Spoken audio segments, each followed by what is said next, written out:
A mesa de hoje, o tema é o erotismo no capitalismo, né?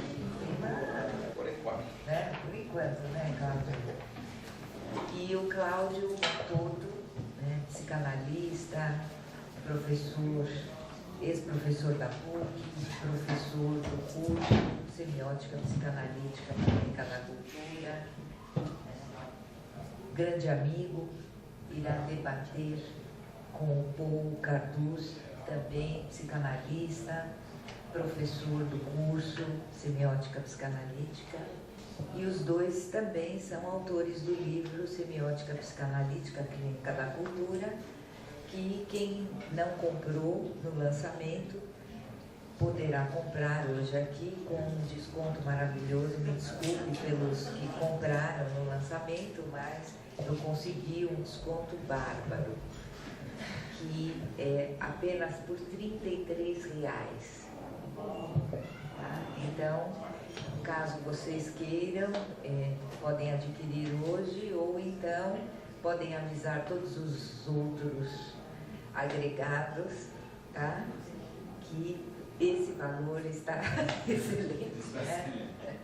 4,60. Não, sem juros. Bom, e a outra coisa é que no dia 3 de dezembro, lá na COGEAI, que será o último dia de aula do curso,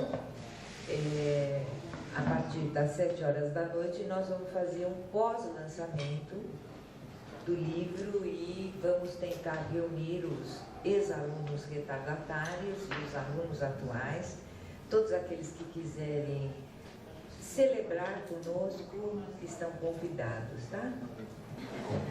Bom dia, agradeço muito ao Oscar por ter convidado, agradeço a família por ter me convidado, ter organizado, agradeço a Ana de Leon por ter também ajudado na organização, e agradeço a presença de vocês, né? A gente está debatendo alguns pontos que atualmente têm chamado a atenção a respeito dessa relação entre o erotismo e o capitalismo. Então, eu vou estar...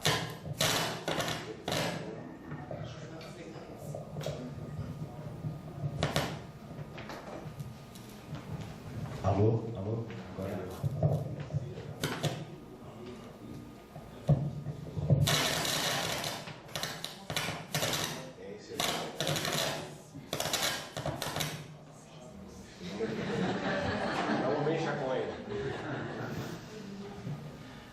Não basta ter o falo, mas precisa saber usá-lo. Existe um ponto que não pode ser tocado. Tudo, não dá tudo circuito. Bem, então, eu vou estar, talvez, falando de uma forma afirmativa, mas é mais no sentido de provocar, né, uma discussão.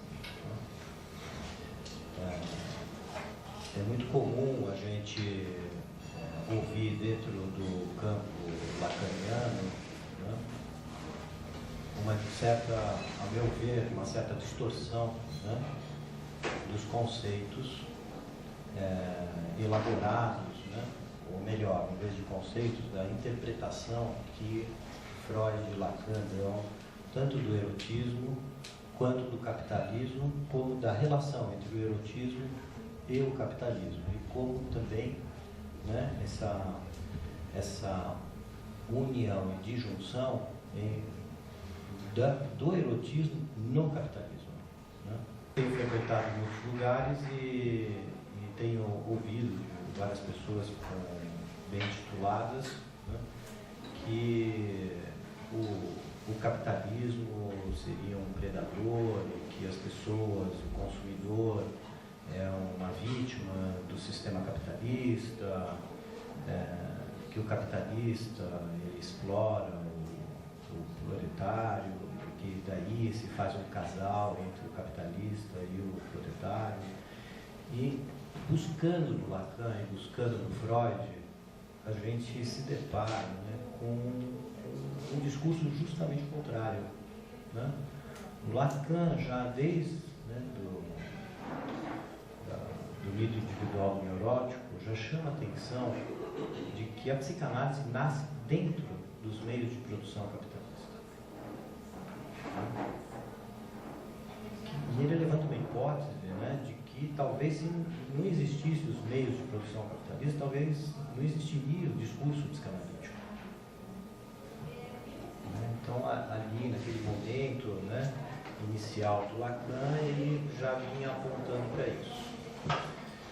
Depois, o Lacan também, né, em televisão, quando questionado sobre a repressão, se vinha da família, da sociedade e do capitalismo, ele é categórico na resposta e diz que não. Que o recalque é estrutural e é um sintoma e um mal-estar na cultura. Por quê? Porque Freud vai cada vez mais procurando esse ponto de recalque original, né? Então, que ele diz que não é uma questão, não é a cultura que reprime.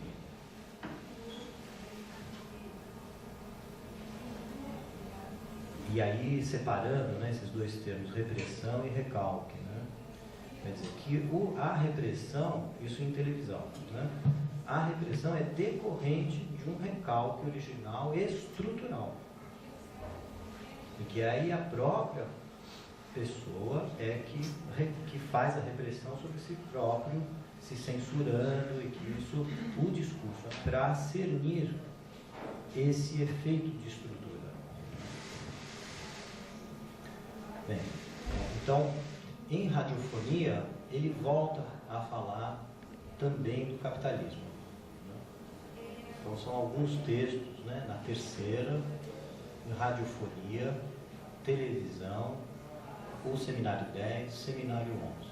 São as principais proposições do Lacan em relação a essa relação da sexualidade, do erotismo no capitalismo. Né? Então, que em Radiofonia ele também vai voltar, né, para falar diversas coisas e, entre outras coisas, desmistificar uma posição de que se produziria, né, então, objetos de gozo, né, e que os gadgets seriam os objetos de gozo privilegiados do capitalismo. Né? Então, ele relativiza isso, dizendo que os gadgets são objetos mais de gozar, mas que esses objetos mais de gozar são insignificantes diante do que representa para um ser falante o gozo como tal. O que está na estrutura do capitalismo, do sistema capitalista, ele vai dizer lá, é a falta de gozo. O que move o capitalismo não é o mais gozar dos gadgets, que ele produz também. Esses são pequenos gozos que são praticamente insignificantes. Você comprar uma bolsa, comprar um sapato, comprar um carro, comprar uma casa nova, isso é insignificante diante do que quer dizer o gozo no ser falante. Então, que ele precisa, de alguma maneira, né, provocar um efeito de falta de gozo. E aí, eu tive no encontro nacional, na semana retrasada, em Belo Horizonte, a Colette Soler vai lembrar, né, como que o Lacan vai trabalhando no final dos anos 60, no começo dos anos 70, com uma ideia, né, de separar o que é o desejo insatisfeito do desejo de outra coisa. Né? Então, um desejo insatisfeito que teria né, uma característica específica, né, do discurso do histérico, e um desejo de outra coisa, que é um desejo destruidor, e que o capitalismo se serve disso para poder, né, introduzir a insaciabilidade de consumo. Né? Então, a insaciabilidade de consumo não coincide teoricamente com as interpretações que o Lacan vinha dando e que, de certa maneira, parece que ele antecipou um pouco as coisas, porque o Lacan está em 1970 falando disso. Né? E ele, a própria pesquisa dele, a própria clínica, exigia que ele fizesse uma separação entre desejo insatisfeito e desejo de outra coisa. E que esse desejo de outra coisa seria algo muito mais destruidor do que o desejo insatisfeito.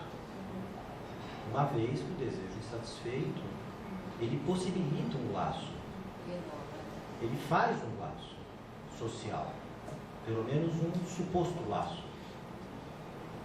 Né? Mas o desejo de outra coisa, na clínica, isso é muito difícil, porque nunca é aquilo. É sempre outro objeto. Qualquer coisa que aparecer, que a pessoa poderia fazer um laço, imediatamente já é forcluído, colocado, excluído, e a pessoa fica submetida a uma solidão. Né? Não é a solidão do um todo só do gozo, é a solidão do tédio, da morosidade, que é trabalhada em televisão. Em televisão também o Lacan chama a atenção desses afetos, né, que podem ser tanto do lado da mesmice, então de satisfazer o seu desejo insatisfeito com objetos de ordem imaginária, elegendo objetos, né, sexuais imaginariamente, e ficar uma mesmice e poder cair no tédio. Mas também tem o tédio e a morosidade do sujeito estar na solidão. Na solidão, e não uma solidão que não faz laço com nenhum objeto, porque é sempre outra coisa. Isso fez com que o Lacan afirmasse, né, que o discurso capitalista ele dilacera os laços. Então, ele propõe, né, a partir de 68, 4 laços, mais um, que ele se recusa a desenvolver em radiofonia. Então, em radiofonia tem a terceira, tem o seminário 10 e o seminário 11, televisão, que são os textos que ele toca nisso, mas ele se recusa a desenvolver porque ele diz que ele não gostaria de entregar assim de bandeja, né, para os capitalistas o que ele poderia desenvolver. São essas as palavras dele, né, tanto nas versões em francês, como em português, como em espanhol. Né. Então há uma característica, né, no discurso capitalista de dilacerar os laços. Mas, ao mesmo tempo, e que isso é o grande paradoxo, né, que eu acho um paradoxo, que provoca esse efeito de cada um pensar e levantar hipótese, e até de alguns afirmarem que o capitalismo é um predador, que nós somos as vítimas, né, do capitalismo, de que, ao mesmo tempo que ele fragmenta e dilacera toda a tentativa de laço, introduzindo o máximo possível, que é sempre o objeto do desejo, é sempre outra coisa, a coisa é sempre outra, né? E a coisa como coisa, né? Freudiana, né? Ele, ao mesmo tempo, ele evidencia o que a psicanálise também tenta evidenciar. Que os gozos, que no campo do gozo, nós estamos sempre sós. Que o gozo não faz laço. Né? Então nós tínhamos o discurso religioso antes do discurso capitalista.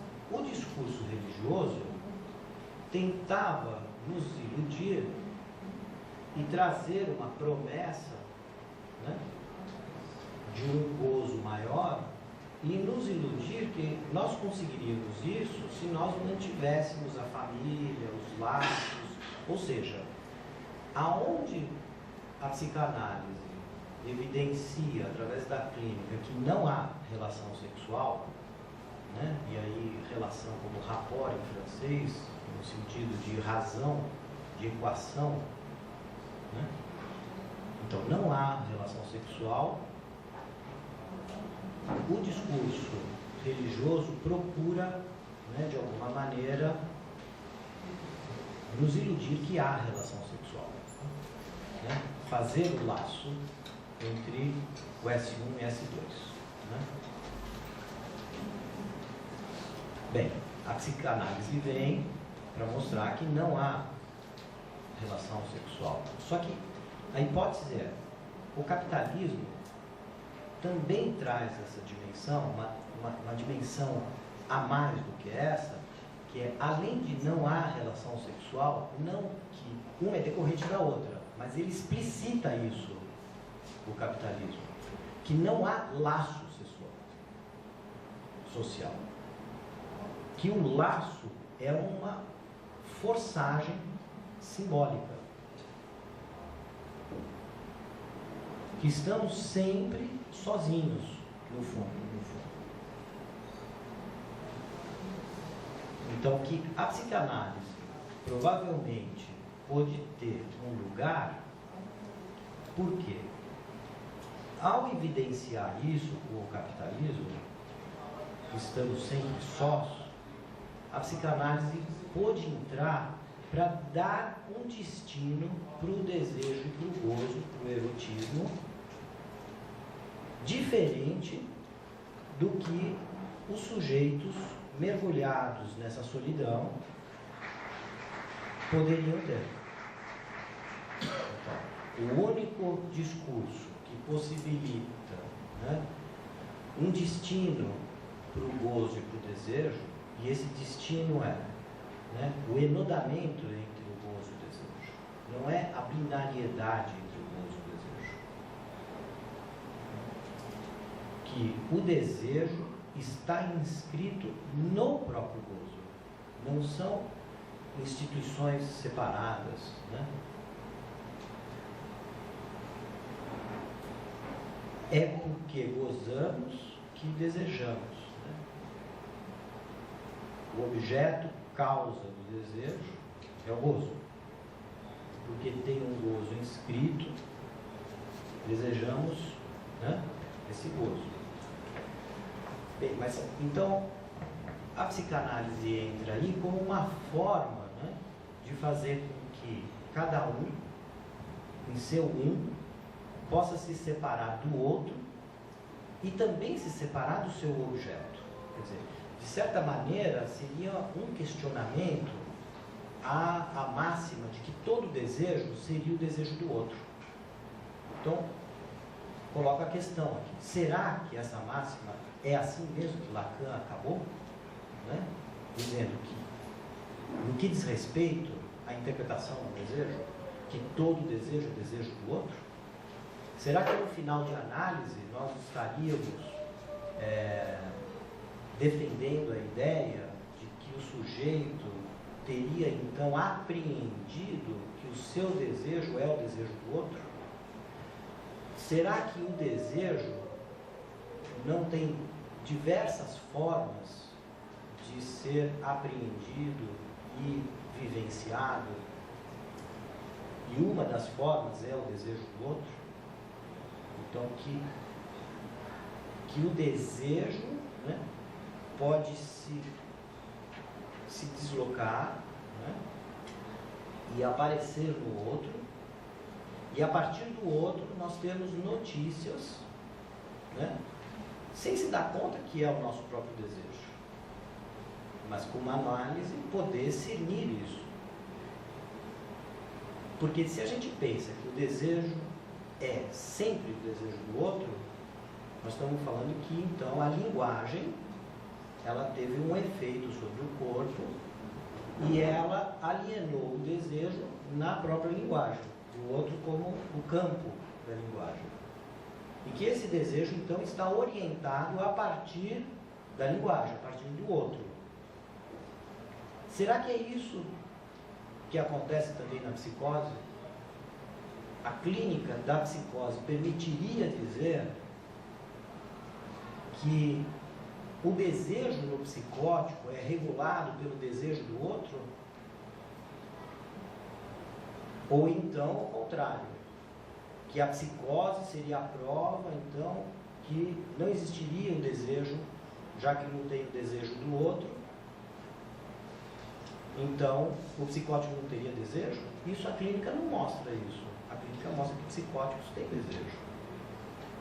E talvez seja aí que a gente poderia, né, recolher alguma coisa para pensar que existem outras maneiras, né, de um desejo indestrutível, como Freud vai desenvolver, se manifestar. Então, que o desejo do outro seria uma das maneiras de aparecer isso na neurose. Né? Como que o sujeito, né, se liga e é subjetivado na neurose. Essa é uma questão. Né? Como que podem ter diferentes maneiras, né, do desejo se manifestar. E, inclusive no final de análise, quando se fala, né, de um desejo errante, o que seria um desejo errante? O que seria um desejo decidido? O que seria, então, o savoir? Em francês é savoir y être, não é saber fazer. Esse I, esse Y tem uma conotação, né, de ligação, de fazer um duplo jogo com o sintoma, né? As duas faces do sintoma, de desejo de gozo e de um gozo irredutível. Né? Por isso que o Lacan vai trabalhar a identificação com o sintoma, um gozo que não vai ser interpretado.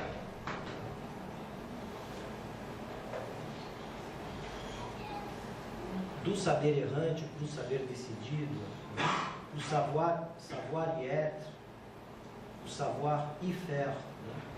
Então, Lacan também vai falar, né, desse savoir y être, né, que é o analista, né, tem que saber estar lá, savoir y être, por isso que o Lacan vai fazer o poema, né, Lacan, de uma palavra só. Lá, com, de quando? O analista tem que estar lá, aonde ele é chamado, quando ele é chamado. Né? Então, o savoir y être seria uma posição do desejo de analista, de, na surpresa do significante, ele se surpreender também, né? Porque essa é uma característica do desejo de analista, estar surpreso, né? Isso é uma demonstração de que o analista está na linguagem com o seu analisante e não está na instituição, né? Introduzindo significantes que venham da instituição na linguagem do analisante. Então, a surpresa do lado do analista, ela é também, né, concomitante com a surpresa do lado do analisante no ato, né, de interpretar, e que tem, né, o seu desdobramento no desejo de analista. É esse desejo de analista que permitiria, de alguma maneira, de a gente ver o destino do desejo do outro. Uma vez, né, que o analista levou até as últimas consequências a sua análise e pôde dar um destino ao seu erotismo dentro desse mundo que exige da gente estar só e se haver com esse só e separar o objeto A e o grande outro, fazer uma separação, mas ao mesmo tempo essa separação ter uma relação de injunção, né? Então é um paradoxo, porque no ato de separar você reorganiza topologicamente os lugares do objeto A, do um e do outro. Por exemplo, né? No caso de uma mulher, por exemplo, né? Então que ela, o ser de mulher dela não dependeria do amor que o homem tem por ela. Isso é muito evidente na clínica, a gente pegar isso, como que a mulher, na perda do amor, pode entrar no desespero. O desespero, porque ela encontrava o ser do um dela, ainda ligado platonicamente ao objeto A. Então, o um e o ser estariam platonicamente juntos. E quando não tem o outro que dá consistência para esse casamento do um e do ser dela, ela entra em desespero. O que é totalmente diferente de uma mulher que lamenta o fim de uma relação, mas que o ser dela não vai ser abalado pela perda desse amor. Abalado no sentido de desespero, de agonia, de aflição, né? Que seria a versão, né, do homem sintoma no sentido de sofrimento para a mulher, né? Não no sentido estrutural. Então, é assim, juntando as bolas agora, né, um pouquinho para falar do desejo e do gozo, né, existe uma homologia, né, entre o discurso do mestre, principalmente do discurso do mestre antigo, com o discurso capitalista. E essa uma das faces, né, de homologia entre esses dois discursos é o fato, né, de que, tanto no discurso do mestre quanto no discurso capitalista, os dois discursos fazem os outros trabalharem para produzir objetos mais de gozar para o agente. Né? Não é isso? O mestre faz o escravo trabalhar para ele ter muita comida, né? Para ele ter os melhores tapetes, para ele ter os melhores carros, enfim, todos esses objetos. Ter um palácio, o maior palácio, o mais bonito, não sei o quê. Aonde é que o mestre exclui o escravo para trabalhar? E aonde é que o capitalista exclui o proletário para trabalhar por ele? E ele vai trabalhar na cama. E aí entra o erotismo.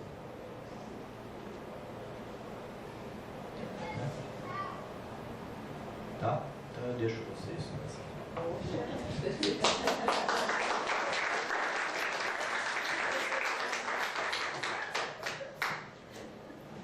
Bom, já podemos ir embora. Bom dia a todos. Muito obrigado pela presença de vocês neste último Café Lacaniano. Obrigado, doutora Fanny. Obrigado, Ana, pela coordenação deste encontro.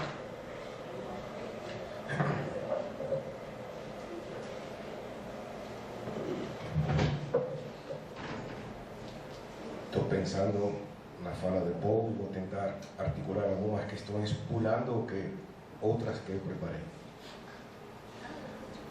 No mês passado fui convidado pelo Centro Universitário São Camilo para dar um curso para a Faculdade de Psicologia, um curso sobre o amor na psicanálise. Cada vez que me convidam me recebem muito bem, ao ponto de eles reservarem um auditório grande, enorme, e convocarem todas as turmas da Faculdade de Psicologia para que, junto com os professores, assistam a esse curso.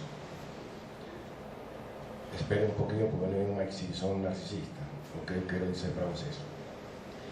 Num desses encontros, como também fazia parte desse encontro uma turma de professores, houve um colega, quando estavam falando de o amor na psicanálise, um colega que trabalha no HC, que ele comentou a respeito de um analisante. E ele fez a seguinte frase que eu quero depois trabalhar com vocês. Ele diz que tem um analisante que declara, associado, mas declara: eu tomo Viagra para transar sem desejo. Eu tomo Viagra para poder transar sem sentir desejo.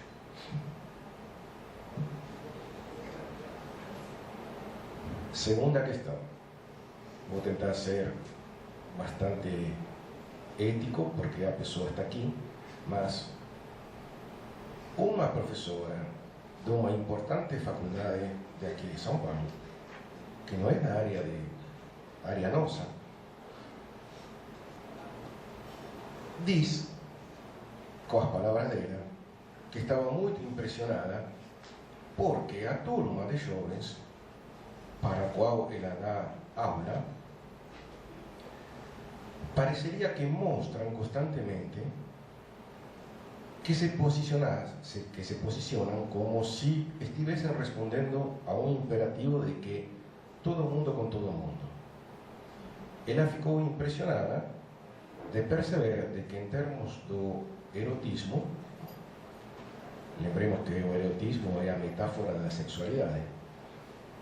Temos que separar sexualidade e erotismo, mas depois podemos falar disso. Se posiciona como que, acho que tem uma novela no Brasil que chamava Vale Tudo, não?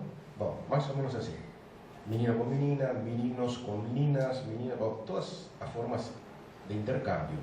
Mas não é o fato dessa escolha, que ela lia isso, ela sentia isso, como que o sujeito não aparecia na sua escolha, e sim que estava respondendo a um imperativo categórico superior que dizia: olha, tem que ser assim. Você não pode escolher, você tem que escolher tudo. Ok? Podemos pensar se isso significa uma não escolha.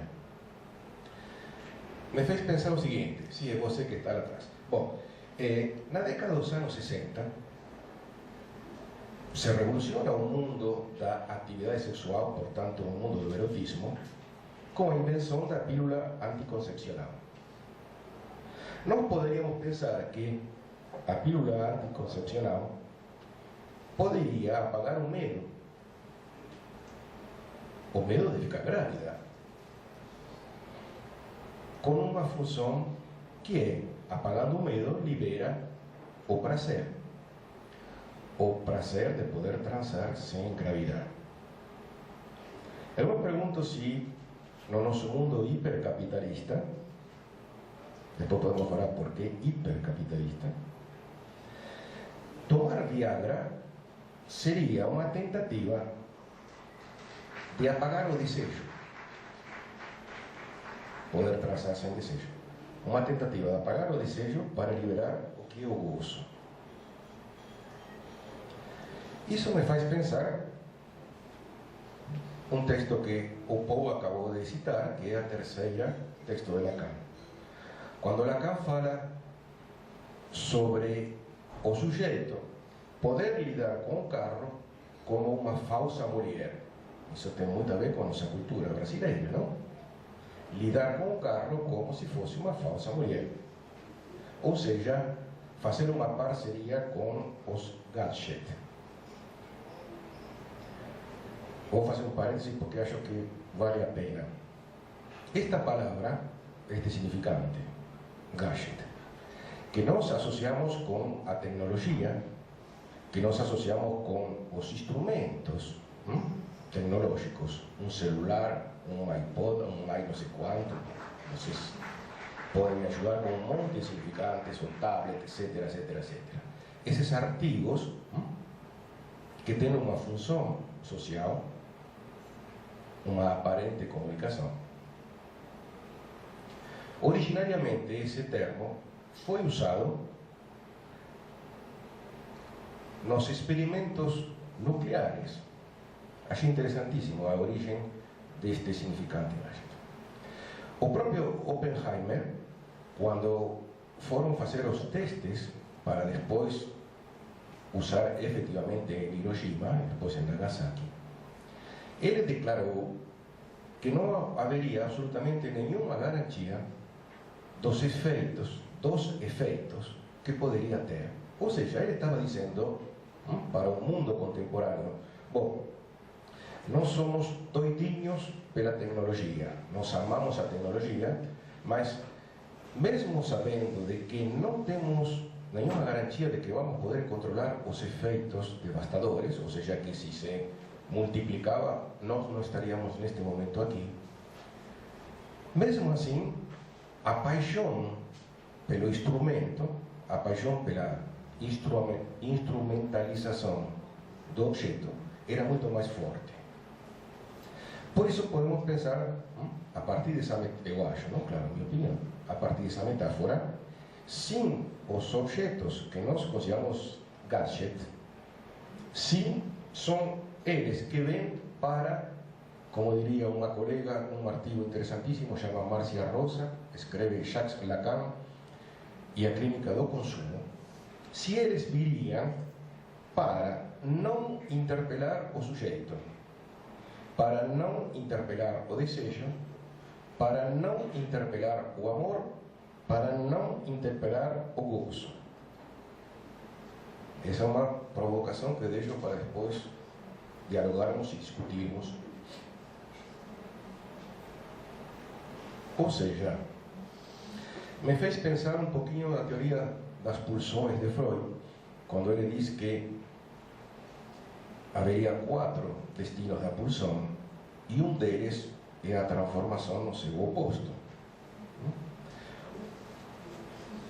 Nós sabemos, claro, como uma espécie de metáfora de que muito recalque não é bom, mas também pouquíssimo recalque também não é nada bom.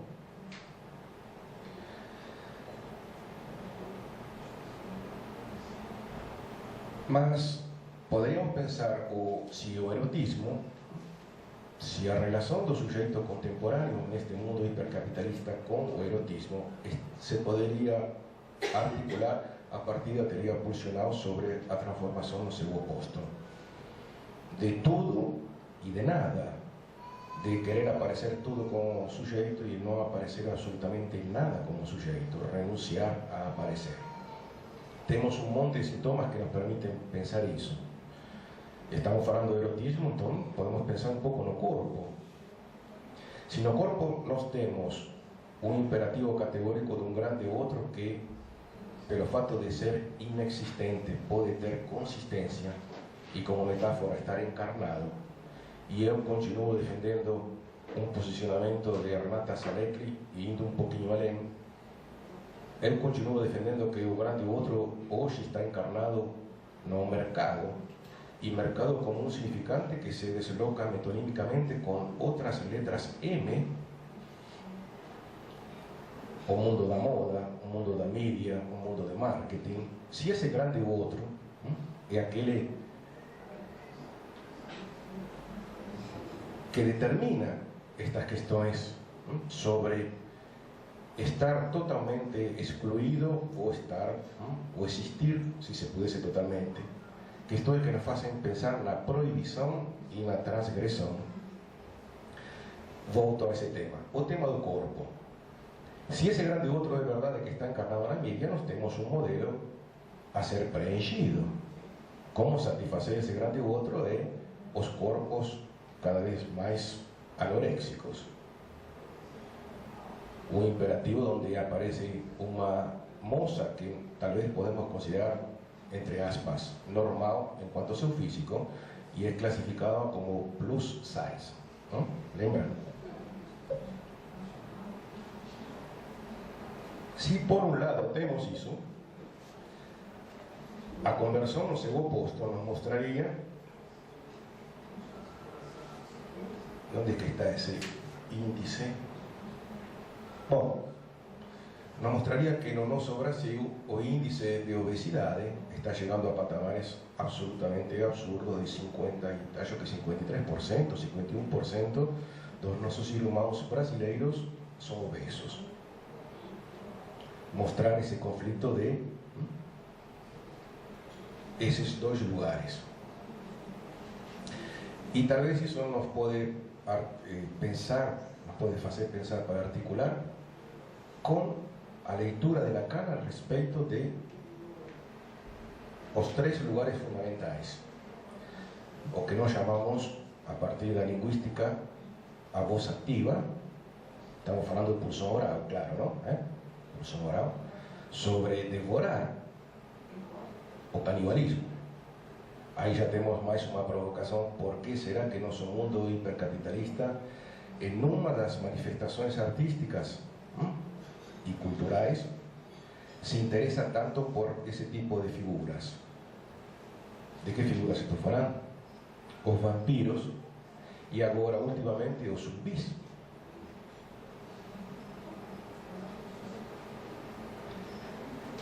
Volta essa questão. A voz ativa, devorar. A voz pasiva sería ser devorado. Y nós temos outro modo, o terceiro, que já não é uma voz, mas um modo reflexivo. Devorar, ser devorado, se devorar, por isso reflexivo com o pronome oblíquo se devorar. E Lacan introduz uma variante quando diz, olha, o verbo fazer. Se fazer, devorar. E podemos pensar, claro, a oralidade, a analidade, com todas essas variantes de ser, ser feito, se fazer, etc, etc. Bom, essa é uma questão que eu queria conversar com vocês. E isso talvez nos faz pensar, espero não ser demasiado lacanesco, a respeito do fantasma. Bom, lembremos que o fantasma não é uma questão que tem a ver com o cinema, e sim é de uma maneira muito simplista para aquele que está tentando acompanhar algumas questões. É uma historinha inconsciente que todos nós construímos para poder dar conta da nossa finitude, para poder dar conta da nossa incompletude, para poder dar conta do nosso desejo. Poe acabou de falar muito pontualmente algo que é relevante, que é muito relevante, sobre o desejo e sobre o gozo. Platón já nos ensinava 5 séculos antes de Cristo, no banquete, que nós não podemos desejar o que temos. O desejo se instaura a partir da falta. Ele diz, só se pode desejar aquilo que não se tem. E mesmo o que se tem, então, o interpelam, no banquete se interpelam os 6 discursos, e um diz, mas então quer dizer que quem tem saúde e quer ficar doente? Não. Quem tem saúde quer ter mais saúde, mas só se pode desejar aquilo que não se tem. A falta institui a possibilidade de que o desejo possa se deslocar. E, pensando estas questões sobre o fantasma, lembremos, agora, desculpem muito o lacanês, mas lembremos a fórmula do fantasma, que na verdade são 2 articulações. Pena que não posso escrever aqui, mas vamos pensar assim. Uma letra S barrada, o sujeito. E 2 símbolos aritméticos que se completam em uma figura escópica que nós podemos chamar de um losango. como se fosse uma V, uma letra V invertida. Bem que para mim B, V é tudo igual, não? E outra que é exatamente uma letra V. Melhorou um pouquinho? Não. Bom, do ponto de vista de um posicionamento, que não é Churchill com da Vitória, se o sujeito, estamos falando do sujeito do inconsciente, não sujeito filosófico, de um lado, includente e excludente. Excludente, includente. O que está aí embaixo é excludente. Chama conjunção adversativa, que vem do termo latim véu. Interessante quando Lacan fala do véu, sobre a perversão, etc, etc. É um véu que, na verdade, nós podemos traduzir como ou. Excludente. Ou é isto, ou é aquilo. Bom, esse símbolo se articula de uma forma excludente com a letra alfa do alfabeto grego, que Lacan o define como objeto A. Paul acabou de apontar, é aquilo que é causa do desejo, provoca. Ou seja, só pode existir um objeto A quando algo falta. Só se pode desejar aquilo que não se tem, quando há um vazio. Dessa forma excludente, nós podemos dizer que nós podemos pensar aí o sujeito do desejo. O sujeito do desejo é o sujeito que é faltante. Se o faltante é aquele que vai se movimentar. O Paul acabou de apontar um significante fundamental para a nossa clínica, que é o tédio. A palavra tédio, como vai aparecendo cada vez mais na nossa clínica. Ah, eu quero namorar, mas dá um tédio. De novo, ir para a balada, eu queria ir, mas dá um tédio. Ah, meu namorado queria transar, mas eu tinha um tédio um pouco. E a segunda parte dessa fórmula, vamos falar assim, fórmula, matemática, etc, etc. Bom, é que, assim como está excludente, temos a simbologia que diz que é includente. Isso é o que nós chamamos o outro posicionamento que definimos como sujeito do gozo. Sujeito do desejo, portanto da falta, faltante se movimentando, e o sujeito do gozo na tentativa de que não falte nada. Mas acabamos de dizer que os gadgets vêm para dizer que não interrogam absolutamente nem como metáfora, claro, estou falando um monte de metáforas, não interroga o sujeito a respeito do seu desejo, do seu amor. Portanto, aí vem a questão que o Paul acabou de apontar. Onde está o laço social? Onde está o laço social? Existe o laço social? Aí podemos pensar com Contardo Caligares, 1986, na época que ele pensava outras questões, sobre a sedução totalitária. E ele diz especificamente, isso está na Clínica do Social, um livro publicado pela editora Escuta. A sedução totalitária é o artigo dele. E ele diz, não venho falar aqui de perversão como estrutura, diz a perversidade do mundo contemporâneo. Ele falava isso em 1986, onde podemos pensar que o sujeito está, novamente como metáfora, se eximindo da sua responsabilidade como escolha, outro tema que o povo apontou muito bem. Se há algo que na psicanálise não podemos cair, um erro terrível, é vitimizar. Para nós, analistas, não há vítimas nunca. Nunca. Em qualquer lugar que o sujeito ocupe, não há absolutamente vítimas. Olha o que o outro está fazendo comigo. Olha o que você permite que o outro faça. Não há vítimas. Há escolhas de posicionamentos. A voz ativa, a voz passiva, o modo reflexivo, e esse se fazer. São posicionamentos perante o nosso desejo, o outro, etc, etc. E ele diz que o sujeito poderia estar escolhendo no mundo contemporâneo, para mim no mundo hipercapitalista, um posicionamento no qual ele ele desaparece como sujeito, em pos de tentar se sentir fazendo parte, e aqui vem duas questões que ele não aponta, mas aparecem sempre, fazendo parte do mundo contemporâneo. E as duas questões que aparecem são o desejo de pertencimento e o desejo de reconhecimento. Dois desejos que Lacan trabalha muito bem na sua obra. Para se sentir reconhecido por esse grande outro encarnado no mercado e suas variantes, para se sentir fazendo parte, o sujeito se exime, como metáfora, de pensar, de se interrogar, de se posicionar. Então, perante a grande pergunta do seminário 10, o que o outro me quer, pareceria como metáfora que, até para o erotismo, o sujeito está dizendo o que como deveria me posicionar para ser reconhecido e para fazer parte deste mundo contemporâneo. E claro que se no seminário 20 Lacan deixa bem claro que o amor é uma construção social, nós amamos segundo a época e não determinados, como de novo Paul acabou de apontar, não somos determinados, mas sim somos sobredeterminados. Não é coincidência que a máxima, acho que era 36, de La Rochefoucauld, Lacan cita 500 vezes na obra dele. Muitas pessoas nunca, jamais se apaixonariam se não tivessem escutado falar de amor.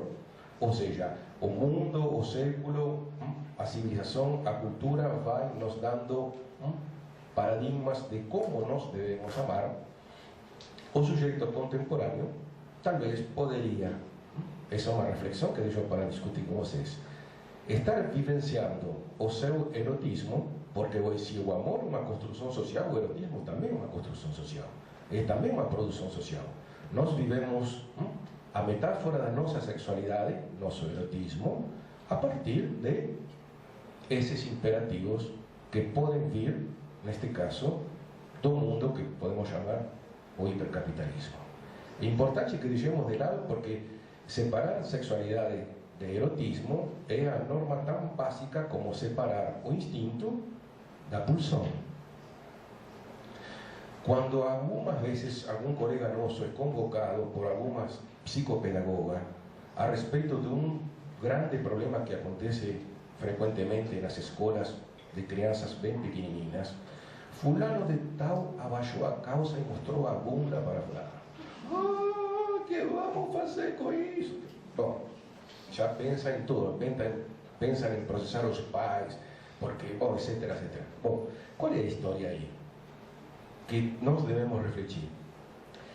Essa pessoa adulta, profissional da área de educação, está trocando, está misturando o que é da ordem da sexualidade do que é da ordem do erotismo.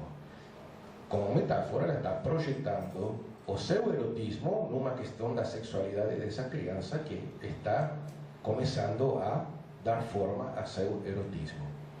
Acho que vale a pena esse exemplo bem simplista, mas para que possamos separar o que é da ordem da sexualidade do que é a nossa metáfora, que é o erotismo.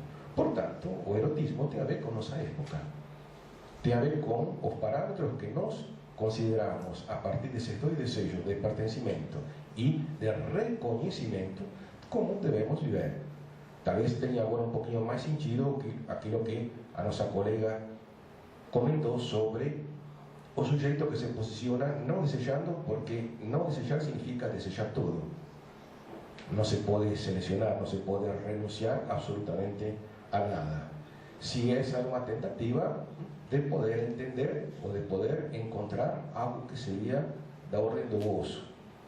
Mas Paul hoje nos deixou para que todos discutamos, que é o que eu considero a grande pergunta. O erotismo no século XXI faz algum tipo de laço social? O outro, uma questão filosófica da alteridade, o outro existiria? Que seria um requisito sine qua non para poder falar de um laço social? Ou seria uma tentativa de que o outro não exista e isso nos deixaria uma questão para pensar a respeito da perversão. Se esse grande outro nos convoca na cultura para dizer encarne o traço da minha falta, de novo lacanês, S, entre parênteses, A maiúsculo, barrado, o significante da minha falta, e se ele convoca você a partir do consumo, escutemos a palavra, consumir. Consumir. De novo, a pulsão oral, de novo o canibalismo. Você encarne esse traço que me falta para que possamos ser completos. E a fórmula de S, entre parênteses, A maiúsculo, que seria a completude, essa mesma fórmula da perversão. O amor que procura a completude com o outro, isso é uma perversão. Até a cultura de encontrar a alma gêmea, quem imaginariamente acha que encontrou a alma gêmea, imaginariamente está tentando uma completude. Ou seja, sim, na tentativa de apagar a falta, o sujeito também voluntariamente escolhe se apagar. Bom, continuamos daqui a pouquinho. Obrigado. Surgido na clínica, na mídia, em sala de aula, tem a ver com o seguinte, de que a jovem adolescente, geralmente são meninas entre 12 e 13 anos, né, que começam a descobrir, né, o erotismo do ponto de vista do laço social, tá? E a relação desse erotismo, da descoberta do erotismo com a autoimagem e a imagem projetada nos gadgets, como por exemplo os celulares, né? Tem acontecido, né, de muitas jovens tirarem fotos, né, seminuas ou algumas praticando atos libidinosos, né, com o parceiro.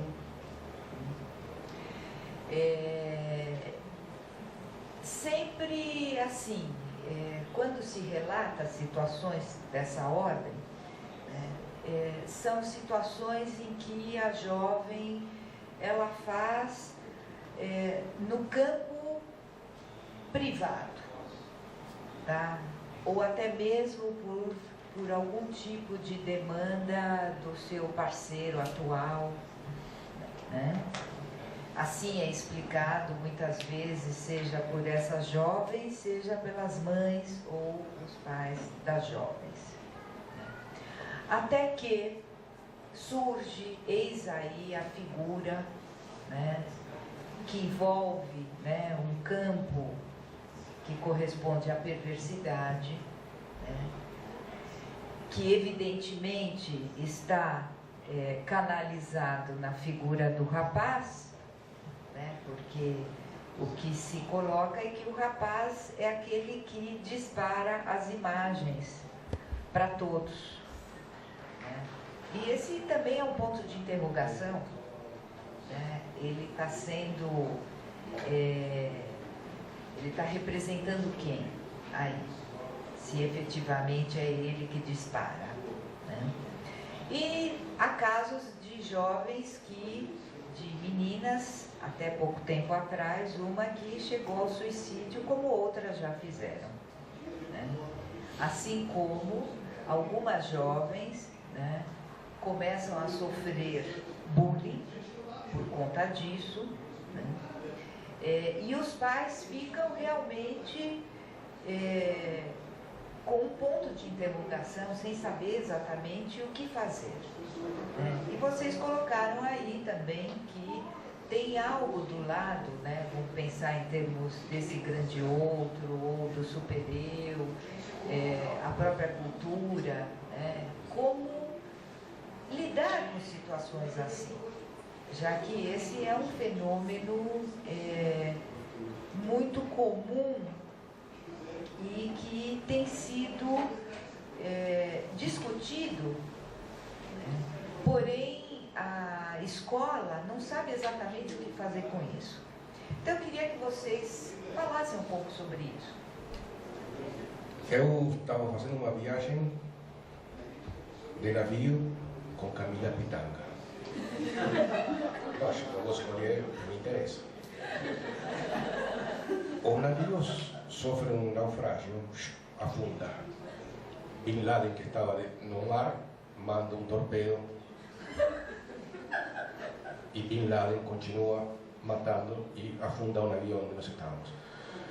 Nos salvamos nós todos, Camila Pitanga e eu. Só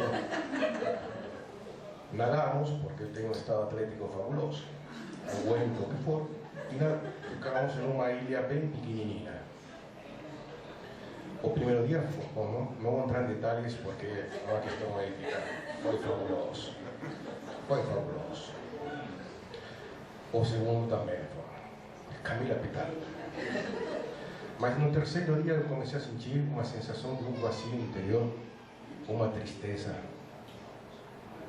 E eu não sabia determinar o que era o que estava me faltando. Até que eu descobri. Eu pedi que Camila Pitanga colocasse a minha roupa,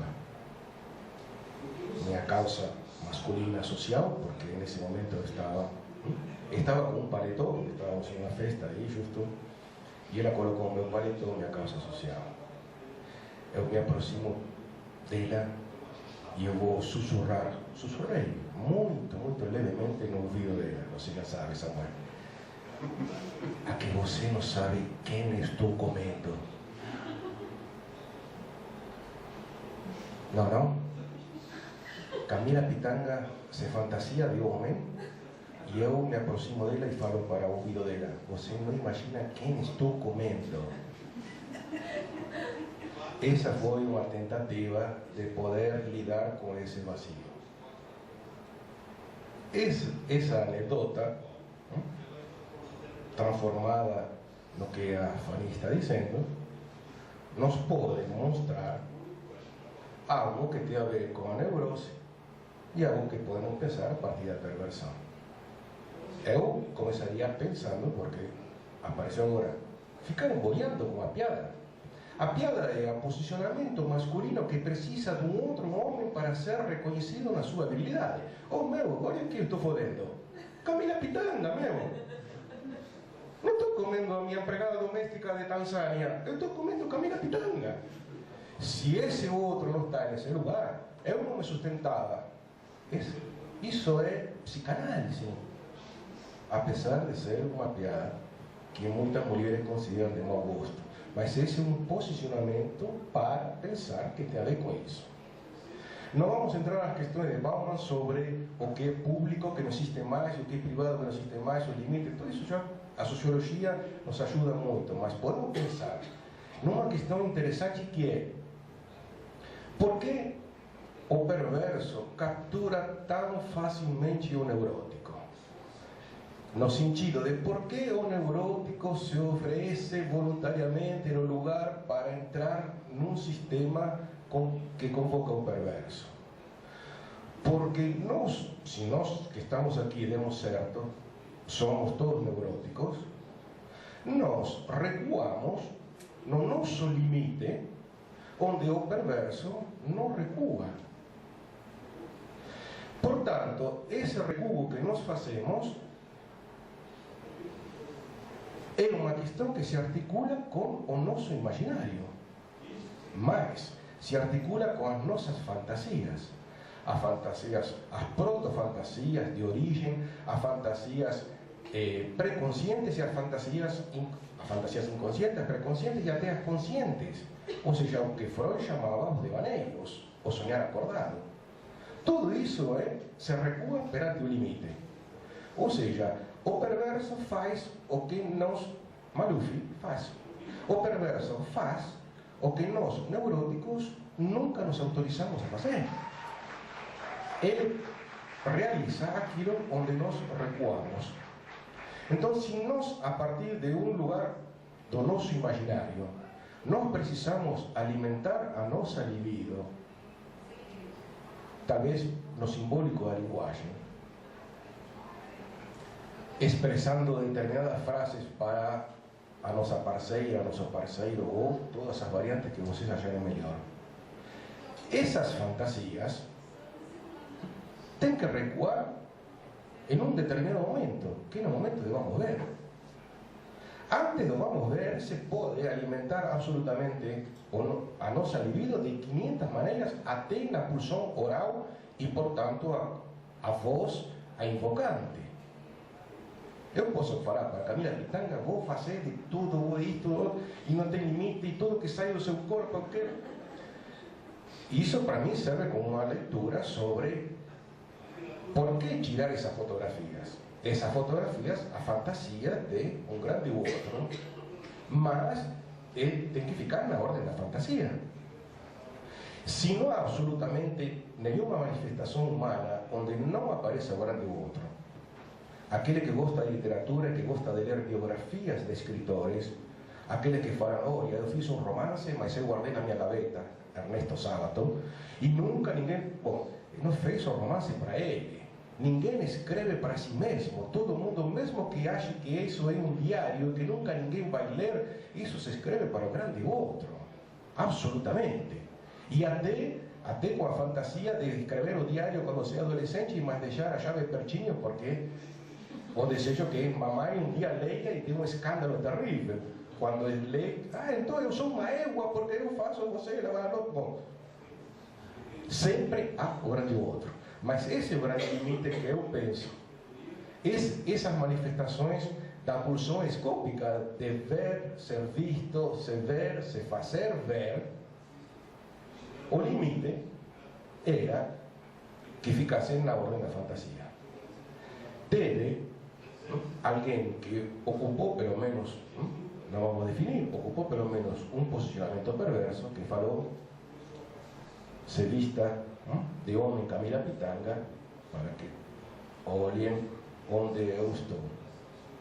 Portanto, eu penso o grande tema de sempre, a estrutura, ou pelo menos um posicionamento perverso com neurótico.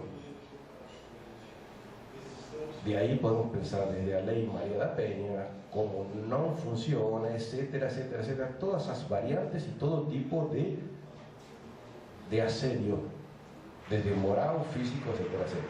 Eu penso a partir desse lugar. Eu penso de que se o posicionamento do sujeito é desaparecer para encarnar esse traço que o grande outro precisa, a partir dessa pulsão de ver, ser visto, se ver, se fazer ver, o sujeito fantasia fala, bom, eu entro nesse lugar da perversão. Olhe todo mundo esta situação. Depois, o desenlace é sempre trágico. Se posicionar para ser capturado pelo perverso sempre acaba em tragédia. Não tem como não acabar em tragédia. Você quer continuar? Vamos. Bem, eu vou continuar a anedota dele. Eu achei bem interessante. Ele tem escolhido a Camila Pitanga com navio, com naufrágio, né? Porque há pouco tempo atrás eu vi o filme A Descoberta do Caramuru, A Descoberta do Brasil, que um português atraca o litoral brasileiro, só que não era só a Camila Pitanga, também tinha a Débora Seco junto. As duas literalmente se dão a ele, né? E ele está achando que ele é o máximo, né? Então ele tinha que contar para alguém, só que ele não sabia que a Camila Pitanga e a Débora Seco estavam dando para ele, e dando muita comida, fazendo muito carinho, porque depois iam devorar, a tribo ia devorar. Então tinha uma virada aí, que é a surpresa do gozo feminino, né? Que às vezes a gente entra achando que e sai realmente surpreso, né, com a estratégia feminina. Né? Então, eu só queria acrescentar isso, mas, olha, Fanny, vou aproveitar para falar o que eu não falei, né? Porque eu falei que os gadgets são, né, que o sistema capitalista procura fazer com que o proletariado possa produzir, e são objetos mais de gozar, Lacan coloca como objeto mais de gozar, mas que são insignificantes no que diz respeito ao gozo do ser falante. Né? A gente não pode tomar isso como um paradigma de gozo do ser falante. Né? Mas, veja, ele também vai falar que, à medida em que você escolhe o gadget, depois você é explorado por esse gadget também. Então, e é isso que parece que a sua marcação nesse evento, né, que veio ao social, chama atenção, né? Até onde que eu vou com isso para satisfazer uma fantasia, né? E até onde isso, de repente, pode passar para o circuito público e aí aparecer algo do gozo feminino e uma passagem ao ato ligado a esse gozo feminino, que é tudo menos isso. Né? Então, usamos o gadget, o celular, para filmar uma transa, me filmar pelada, mas para o público, não. É tudo menos isso.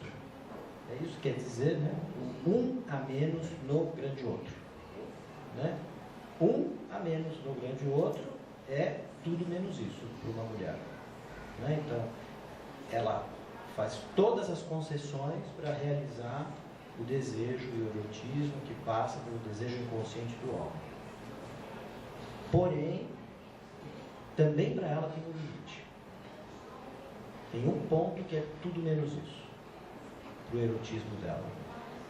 Então aí, né, acho que dá para a gente pensar como que um objeto que é um gadget produzido pelo capitalismo pode ser uma brincadeira, né? Pode veicular todo um sistema aí de um suposto laço necessário à suplência da não relação sexual e à suplência da verdade do gozo que não há laço, né?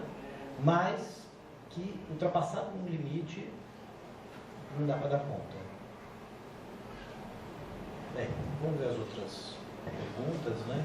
Vocês montaram um panorama sobre erotismo, desejo e gozo. Foi muito amplo, né? A gente abre aí uma série de questões, foi brilhante as colocações. Agradeço vocês terem organizado, né, essas colocações. E só acrescentando, eu noto, às vezes eu penso assim, a gente sempre tem que ver o particular da clínica.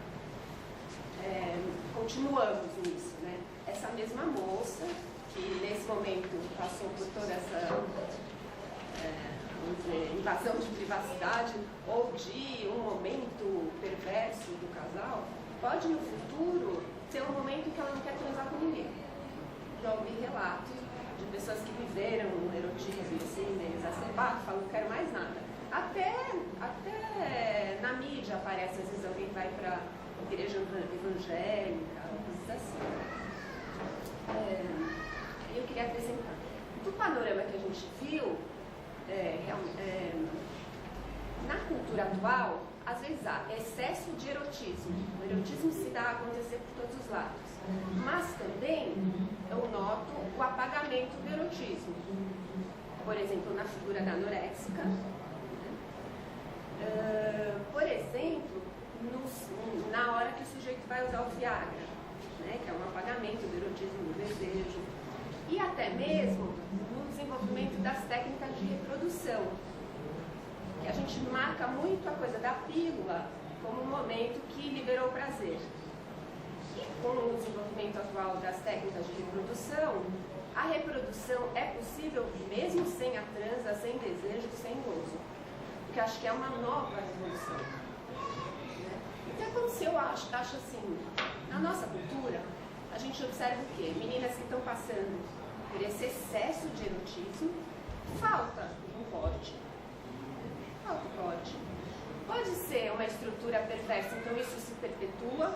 Pode só ser uma falta de limite, isso aconteceu ali e não volta mais a acontecer. Pode ser que uma orientação dessa família e dessa menina já reconduz a libido, que está deslanchando, vamos dizer assim. Né? Mas eu noto há famílias conservadoras em que uma gravidez indesejada, a menina ainda desmaia para contar para os pais, quer dizer, coisas muito conservadoras. Há fatos como esses excessos de erotismo e de baladas e de troca-troca, assim como há também, em algumas situações, grandes recalcamentos da sexualidade, quase como os que a gente tinha em tempos de Freud. E eu acho, por exemplo, no caso das anorexias, em que há uma negação do desejo sexual. O prazer da anorexia, a gente sabe, é negar a comida e ter um controle total sobre o corpo. Eu não acho que a população está anorexa nesse sentido, acho que é pequena a parcela disso, mas o sentido desse sintoma tão moderno, assim como foram as histerias, né? Então, assim, só acrescentando, sempre que a gente começa a falar na nossa cultura, acontece, nós contamos com uma tão grande diversidade de manifestações e maneiras de lidar com o erotismo e com a sexualidade, que às vezes eu acho difícil fazer esse panorama. E levando também em conta os momentos de cada pessoa. Porque se é uma moça, ou se é uma senhora de 50 anos, se é a Dilma fazendo isso, ou se é uma adolescente entrando, já pensou? Quer dizer, porque tá todo mundo louco para pegar umas fotinhos da Dilma, já imaginou, né? Ela tá segurando, ela deu uma volta de moto e tudo bem. Só para fazer um pouco de palhaçada. Mas enfim, só colocando que assim, coexistem, né, na trajetória de uma pessoa, momentos um pouco perversos, se for uma estrutura neurótica, pode haver um momento perverso, um momento de excesso de erotismo, depois um momento de absoluto recalque da libido, de total sublimação. Então são difíceis as generalizações, uma coisa que eu sempre noto quando a gente está tentando analisar o século, o erotismo, ou qualquer coisa que diz respeito ao século, né? que coexiste, mas assim, só realmente acrescentando ao debate. Eu fiquei muito impressionada quando eu vi aquele filme do Jung, O Método Perigoso. Eu não conhecia a história do Jung. Nossa, que loucura, o chicotinho, né? Naquela época. Não é? Que a gente ouve o Freud com aquelas ideias tão subversivas e um comportamento pessoal bastante conservador. Mas o Jung levou até o final da vida um comportamento bastante pouco conservador, vamos dizer assim. E viveu mais que todos, porque foi o último, né? Quer dizer, naquela cultura também várias maneiras de lidar com sexualidade e erotismo, imagino que também coexistiam. Só acrescentando. Mais um dado um panorama que vocês montaram tão brilhantemente. Com aquela situação da mulher que entra em desespero, me passou muito a contribuição do Kierkegaard, filósofo que é existencialista protestante, e que ele vai dizer que o desespero é a doença mortal, porque é a desesperança, quando não se pode esperar mais nada. Nesse sentido, como é que se trabalha aí? Porque eu estou falando do ponto de vista de uma consciência, e o que eu noto, a partir do que você falou, do que a Fernanda falou, assim, não há mais espaços em lugar nenhum, a não ser aqui no Café Lacaniano, onde as pessoas possam pensar em voz alta e dizer aquilo que de fato tem alguma importância para elas. Eu não vejo isso na juventude, e mesmo com outras pessoas, alguém que possa pensar por si mesmo. Estou puxando pela questão filosófica mesmo, tá? De reflexão filosófica mesmo. O que a gente vê é que você tem que tomar partido. Tem gente que é a favor disso ou contra isso, e você tem que se situar tomando partido com pouquíssima reflexão Ou você é a favor das academias ou você é contra as academias. Quer dizer, não há, em momento nenhum, isso até me assusta um pouco, falando que a gente convive com adolescentes e jovens, eles não se questionam sobre o uso do celular. Não há, nem na escola, em lugar nenhum, se abre um espaço para se fazer uma crítica, ainda que a nível consciente, ainda que pensar por si mesmo, com valores que estão em jogo, nada. Então eu fico pensando, neste caso, como seria, né? Como fica a terapêutica desta moça, se não tem nem a possibilidade de fazer uma crítica a nível racional, para falar com todas as letras, porque na formação não existiu mais. Então a subjetividade aí está complicada, porque não tem. São indivíduos que se agrupam, que se defendem, que vestem a camisa disso, daquilo, e que não tem crítica. Isso me preocupa muito, porque até eu penso que sem isso, como é que vai para a análise? Sabe assim, quer dizer, tem uma coisa que tem algo do pensar sobre si mesmo. Complementando a fala dela, né? Me lembrei agora de Winnicott, quando ele fala da esperança, né?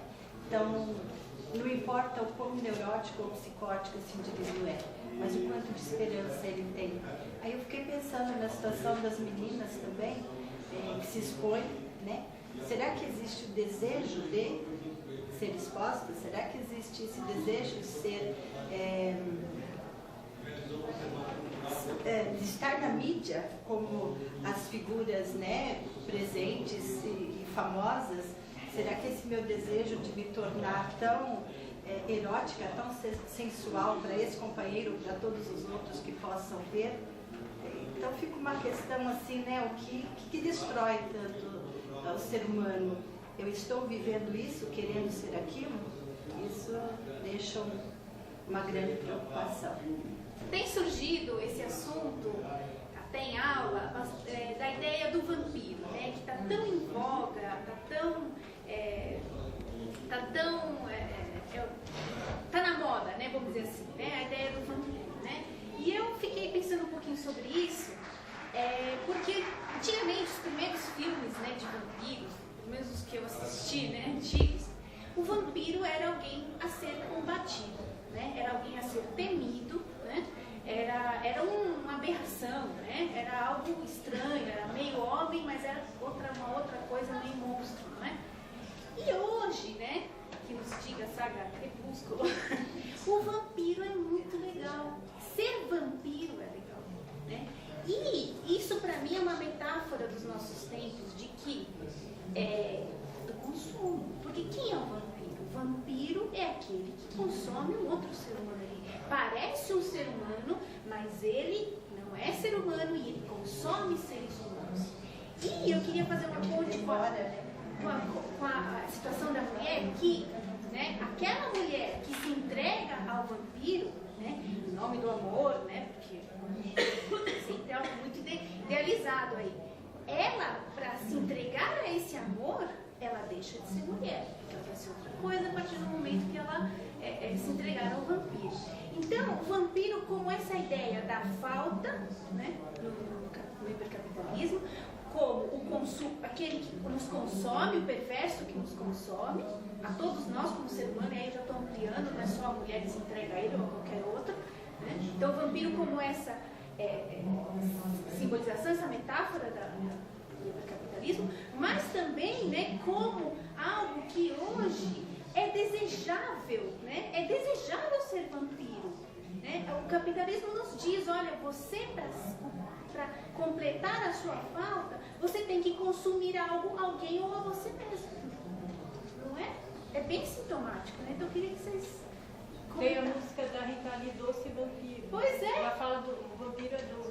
Como você falou na atualidade. Exatamente. Parece muito legal, né? E a gente precisa pensar, precisa ter uma crítica, né? Porque eu acho que é bem emblemático do nosso hipercapitalismo. É a minha opinião. Uma vez eu, com 16 anos, tive que ir para fora com a minha família. E aí eu estava no metrô sozinha, né, aos 16 anos, vendo uma pessoa bem mais velha do que eu, que estava encostada e com uma roupa que evidenciava que ele estava com uma prótese, com pênis e prótese, entendeu? E com prótese ele fica permanentemente ereto. E eu fiquei agora pensando, será que seria o seu gadget, sabe? A questão, enfim, vampiro e tal, eu fiquei pensando mais ou menos quando é que, não vou estabelecer um momento, tipo, mudou aqui a cultura vampiresca, mas a partir dos livros da Anne Rice, que ela começa a colocar a figura do vampiro como alguém, tudo bem que Bram Stoker já tinha feito isso com o primeiro vampiro, né, o Drácula, mas né, a partir deles, os vampiros, seres sem alma que consomem e tal. Depois a Anne Rice traz vampiros como, sei lá, neuróticos em crise. E me ficou muito interessante o momento em que eles se tornam vampiros, que é quando acontece a questão da desesperança. Então, quando eles perdem todo o sentido de vida, vem o vampiro e te morde. Fala assim, agora você tem a escolha. Ou você vai se tornar criatura como eu, ou você vai morrer. O que você escolhe? Se o cara escolhe ser vampiro, aí começa uma outra trajetória, que até naquele filme Entrevista com o Vampiro é quando ele começa a contar tudo isso. Então, fazendo um paralelo com a reflexão da nossa sociedade, essa busca de sentido, que talvez bata em nada, que a gente fala, a gente não tem mais, essa falta de reflexão, não temos mais pelo que lutar, não temos, sei lá, ideais políticos que se perdem, tudo que é sólido desmancha no ar, né? Vamos pensar assim, será que é isso que não está sendo refletido nessa figura de tipo, agora ou é morrer ou é consumir tudo que a gente pode até que um dia a gente desapareça, sei lá, na luz do sol. Bem, quanto à questão aí a penúltima questão sobre a prótese, né, vai de encontro com uma das coisas que eu escrevi no meu livro, né, que eu chamo Potência Sexual, Real Simbólico Imaginário, onde eu trato justamente de um caso que o sujeito colocou a prótese. Né?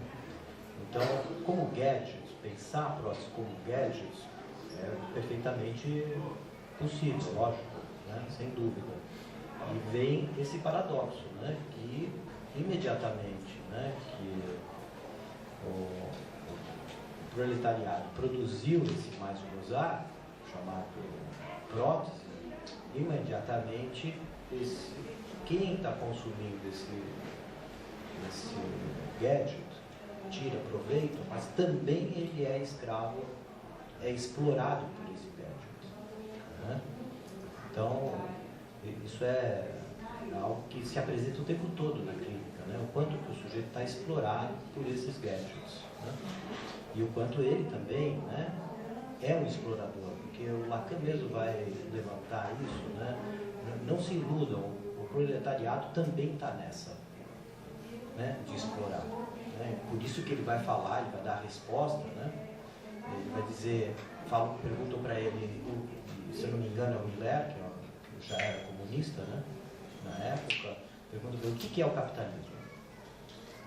Ele responde, o capitalismo é a exploração do homem pelo homem.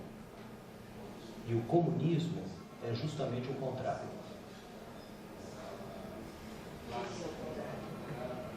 É a exploração do homem pelo homem também. Né?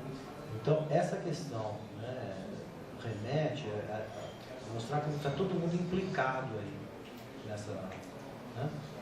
Tanto o capitalista, né? Porque a gente não pode se iludir que o capitalista, que a causa do desejo, o mais de gozar, como causa do gadget, como mais de gozar, causa do desejo, é do capitalista. Não é do capitalismo, é do capitalismo, que está ligado ao protestantismo. Né? Que a gente não pode perder isso de vista para tentar entender que tipo de objeto mais de gozar que está aí na mais-valia. Né? Mais-valia é para o sistema, não é para uma pessoa. Né? Quando essa mais-valia vai para uma pessoa, é um desvio desse arranjo. Agora, quanto à questão dos vampiros, tal, eu vejo para ele, porque ele foi a causa do desejo de falar sobre a vampiragem. Né? Quanto ao desespero, né, Luizão, isso acho que o Kierkegaard é muito feliz, né, nisso. Né? E acho que é uma questão mesmo, né? Porque se você não encontra, né, uma alteridade onde a sua questão pode, de alguma maneira, voltar para você de uma forma invertida e que te questione a sua posição como desejante, por exemplo, no caso que ela trouxe, que você destacou também, de ela poder se ver, porque o que me chama a atenção nesse caso, assim, à primeira vista, sem atender, sem nada, né, só pela mídia, é que é o horror de ter percebido o desejo dela mesma. Né? O que eu fiz? Né? Olha por onde passa o meu desejo, que horror que eu fiz, agora tornou-se público e eu, até ali não era o obsceno, até ali era o erotismo, veiculado por um gadget capitalista, mas era o erotismo, era uma relação com o namorado, passou, e nem era uma pornografia, porque a pornografia, essa diferença entre erotismo e pornografia, ela é quase que moralista, né? Porque a pornografia pode ser altamente erótico, né? Colocado de determinada maneira num relacionamento, né? Pode ser um uso erótico da pornografia, né? Essa separação, que a pornografia mostra tudo e o erotismo não, isso é uma separação moralista. Nós psicanalistas não vamos pensar assim, né? Então acho que aí o passo seguinte virou obsceno. Ela precisou obscena, fazer a passagem ao ato, sair de cena, de fato, fazendo o La Petite Mort, virou a grande morte. Quer dizer, o gozo, né, no francês é La Petite Mort, né, em português também se falava isso, né? A morte como matar o desejo. Né? Virou em ato, saindo de cena, não se incluindo na cena e achando na cultura, isso que o capitalismo, que eu estava chamando a atenção, que fragmenta os laços, não permite que tenha um laço, mesmo que seja mentiroso, fantasioso, mas que pelo menos volte para ela como um espelho uma questão para ela. Qual é a minha posição subjetiva nisso? Por que o meu desejo passou por aqui? Não para não fazer mais, mas para se reconhecer no seu desejo e não ter esse horror em relação ao próprio desejo. Né? Nós temos que também ter uma certa frequência em termos do capitalismo, né? Porque não pode se achar que o capitalismo é o grande monstro, o golem que acaba com tudo, né? Pelo contrário, né? Então, eu estou me lembrando de um artigo do Oded Granger, que saiu na Folha de São Paulo, no Tendências Debates, essa semana, onde ele fala da questão do consumo, do excesso de consumo, etc., e que num determinado momento do artigo ele diz que não se trata, né, de impedir o consumo, mas sim, né, que uma vez tendo consumido o que, não só do ponto de vista da necessidade, mas do ponto de vista do desejo, né, esse gozo, esse a mais, é o que realmente leva a pensar o capitalismo como um grande monstro, né? Esse justamente é aquele que precisa, né, barrar. Né? Então, nessa situação da jovem, né, onde ela, de alguma maneira, ela se expõe, aqui tem algo da ordem do próprio narcisismo, né? Da autoimagem, da descoberta, né? Como a púbere que se transforma ou que está em vias de se transformar numa mulher.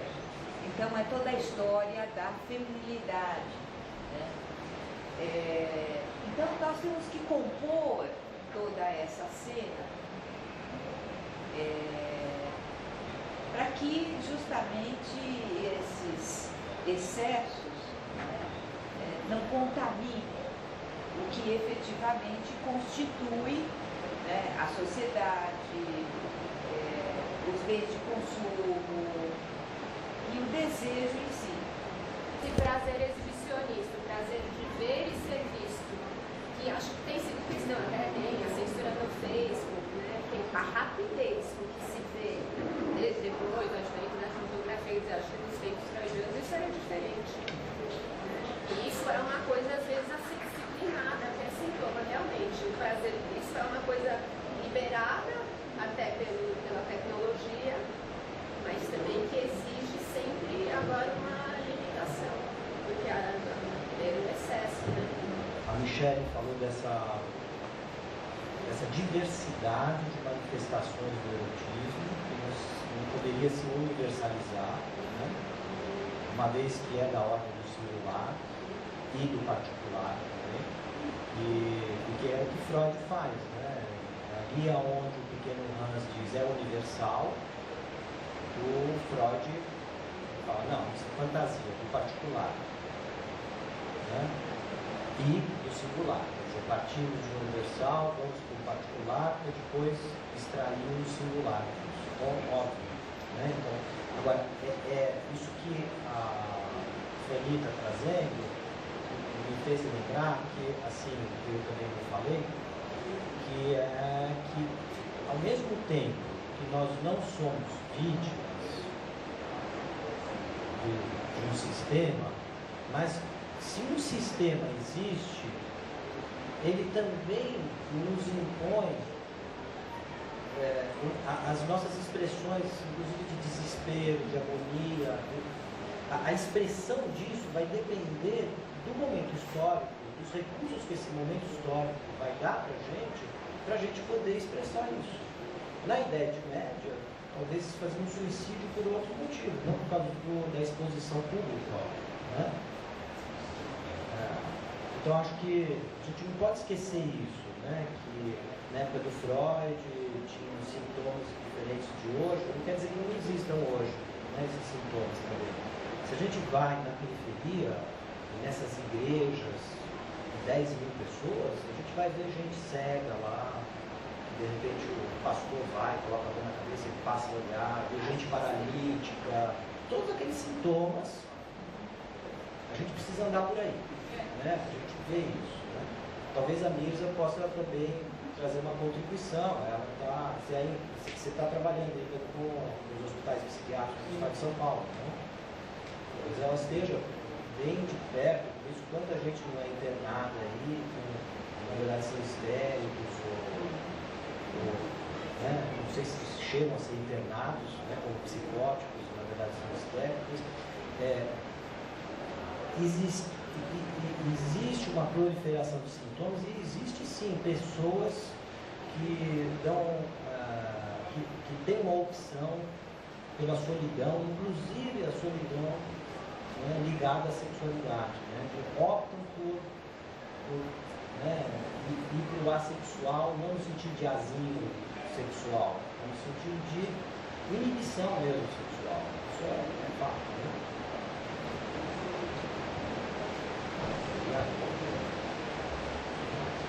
Bom, algumas questões bem rápido, que já é 1h e tenho muita fome.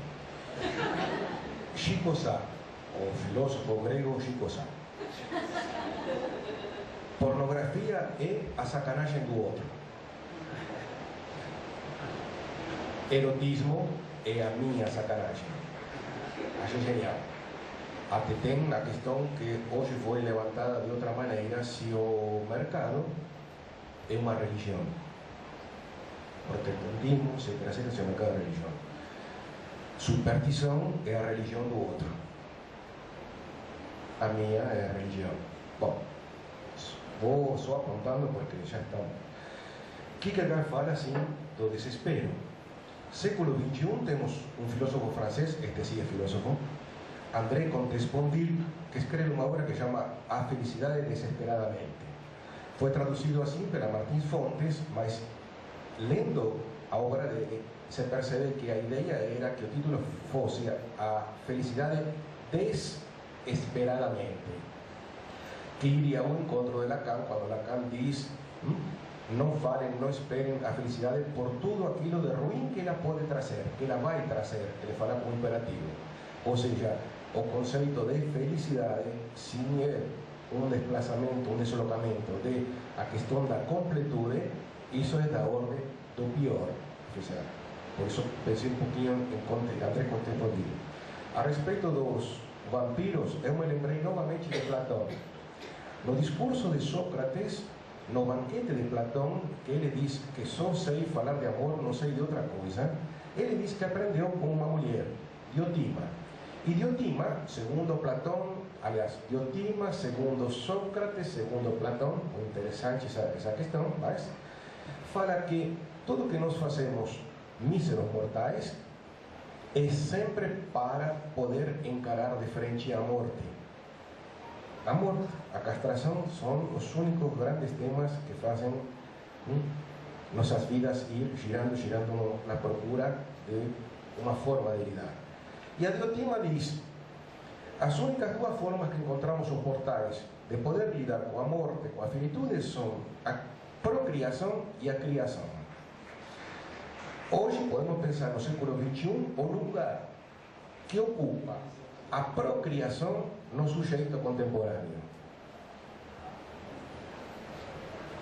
Será coincidência que os índices mundiais de feticídio aumentam de uma maneira terrível? Libidinalmente, para essas figuras parentais, qual é o valor libidinal de seu filho?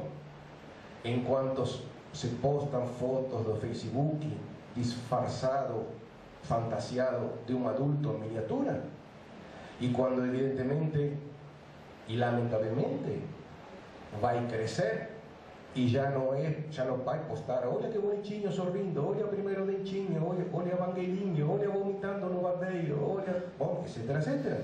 Bom, essa é uma questão para pensar. E aí entra a questão da maternidade. Que lugar ocupa a maternidade?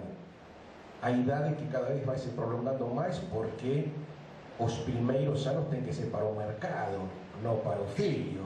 Filhos têm que ter aos 45 ou 60 anos. Bom, uma questão para pensar. A criação, já não mais a procriação. O que Oscar Sarotto fala sobre o fracasso da sublimação. Uma pergunta: se no século XXI, articulando com Bernard Stiegler, se o artista teria traído seu ideário de seu posicionamento totalmente de pensamento crítico, e sim ele estaria unicamente preocupado em pertencer ao mercado, em que as suas obras possam ser cotizadas em euros, em dólares. O que nós chamamos o fracasso da sublimação. Só para pensar, porque por agora. Obrigado a todos.